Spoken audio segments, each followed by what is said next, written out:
channel is What Beck Sews. Welcome back if you're a subscriber and welcome if you're new. Today I'm doing something extremely exciting with you. I am going to be doing the reveal of my collaboration with the lovely Adele from Sew for Serenity and Shannon, who is the Sewing Warehouse. So back in August we went to the Festival of Quilts and we all bought 2 meters of the same fabric. Now it wasn't that we were going to buy it because we wanted to do a collab. It was very much they bought it. I ended up jumping on the bandwagon because this fabric is just beautiful, and we decided it'd be a really good idea to show you guys the different ways that you could make them, because all 3 of us have quite different styles in the things that we would wear. Adele and I do have similar tastes in a lot of ways, but we also have very different tastes too. So we just thought this was a great way of showcasing some fabric and giving you guys some idea if you had this fabric lying in your wardrobe, or this base of fabric lying in your fabric stash, and you didn't know what to do with it. So I gave you 3 options initially, and they were the Heather Blazer by Friday Pattern Company, a peplum top, which was a thread counts pattern from In My Stash that I got free with a magazine, and the Alex shirt by Sew Over It.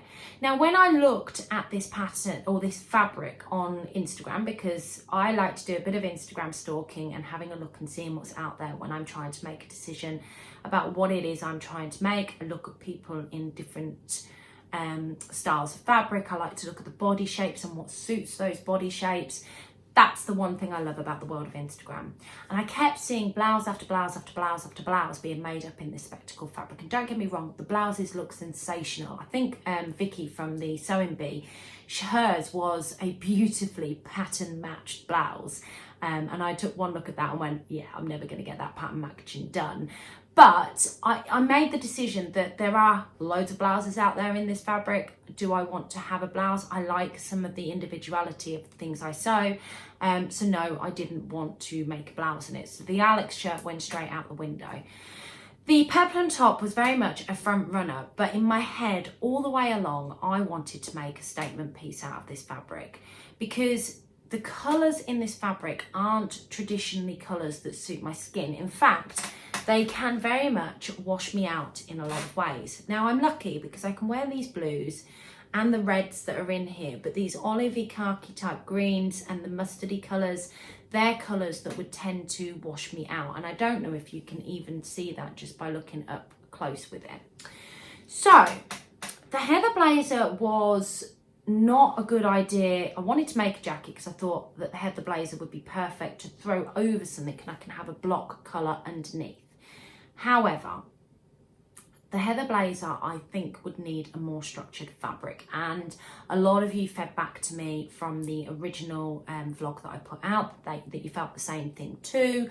But I really like the idea of having like an overcoat or a jacket.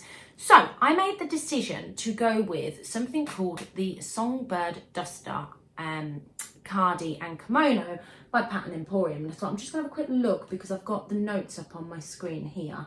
So the Songbird Kimono and Cardi can be made up in woven or knit, which I thought was quite nice because it meant it was a versatile pattern. I actually had this in my PDF pattern stash. I think I bought it a couple of years ago when somebody else recommended it to me when I was sharing a fabric in my fabric haul, and I went off and bought it straight away, but I've not actually used it.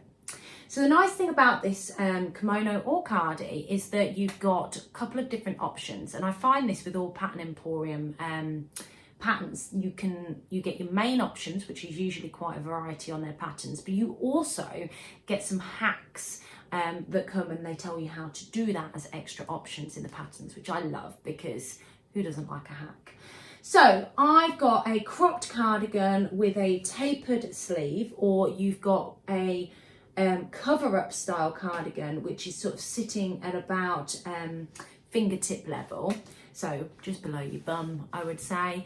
And then you've got an above the knee, which sits literally just around the lower thigh, and you've got a long line which sits below the knees. And then you have a kimono sleeve, the tapered sleeve, and a flared sleeve, which gives you plenty of options. Hopefully I'm putting some pictures of the pattern in here so you can see it as I'm talking through it. It gives you, from a hacked point of view, the option to make a vest, so a sleeveless one, in knit or in woven, gives you those ideas. The knit one has like bands, the woven is just binding.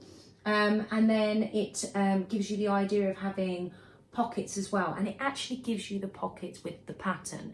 So I have made the version that is the above the knee, because I only had 2 meters of fabric. I would have made the long line if I had enough.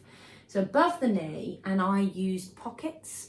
And the other thing I did, because where the band that comes down the front tends to end sort of a bit further up from the bottom, I extended that down just because I would have preferred that look. So here is my version here. It likes to come off of this, there we go. So can you just see how lovely this is?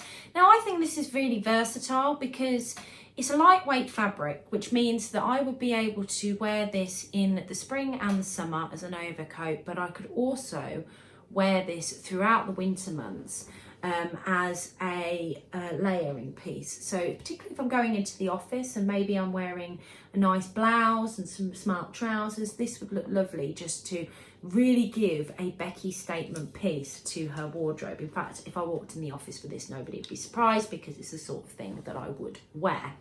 So I really, really like this. I think it just adds a little bit of vibrance to an outfit. Now, Adele and Shannon joined me at my sewing social this this weekend that's just gone, and we were doing a bit of last minute sewing. All of us were, to this particular pattern, because as you do as a sewist, 9 times out of 10 you need things to last minute. What I do anyway, that's just the way that I am. And we have all made something very different. Now, after you've watched this vlog, or maybe you've come over from one of the other vlogs, so hi and welcome if you have. And if you haven't and you're watching me first, go over to Adele's and go over to Shannon's to see what they made, because at the very end of this vlog, I will pop in some pictures of what of us strutting our stuff a little bit from the weekend. But go and have a look and get more details about what they made, because we have made quite different things, which is really nice to see when you're doing a 3-way collaboration like this. So I'm going to pop in some pictures of me in this outfit as well. Now, one of the things that I did, I grabbed a black t-shirt in the morning before the social, knowing that we were going to try and get some photos. I was wearing some black jeans. I was very black, and the t-shirt's quite ill-fitting on me. It's one that I made for So Frugal. It was the free paper scissor pattern Galaxy T, and I'm not actually that impressed with it, and I don't really like the way it looks, and I didn't enter it into So Frugal as a result of it. But it was black, and it was the first thing I could think of. So when I got home, I took some video footage of me in this as well, and I've got some leggings on in it, and I've just got another t-shirt, but it just gives you another idea of how this looks. But overall, I'm really, really pleased with this make. The only thing that I would do differently next time is probably add a bit of a sturdier interfacing to the band, just to hold it a little bit more. But other than that, I'd keep the extension that I made on the band. I really like the way that that finishes it. I prefer that look, but it depends on what you prefer. It is a sew that I would say is so easy for a beginner, and I'll be honest, I didn't even look at the instructions. I reviewed the instructions very quickly when I cut it all out, and I looked at how it went together. So I'd like to say if it had a set-in sleeve or it went in on the flat, for example. So I looked at all of that before I started, but outside of that, I just sewed it up. I'm a bit of a nightmare for that, but if you've done kind of cardigan styles previously, you'll have an idea of how this will go together. The other thing I will say is I have read up quite extensively on Pattern Emporium patterns, and I understand that they come up quite big traditionally. So I took the pinch and I just went straight for it and cut into it.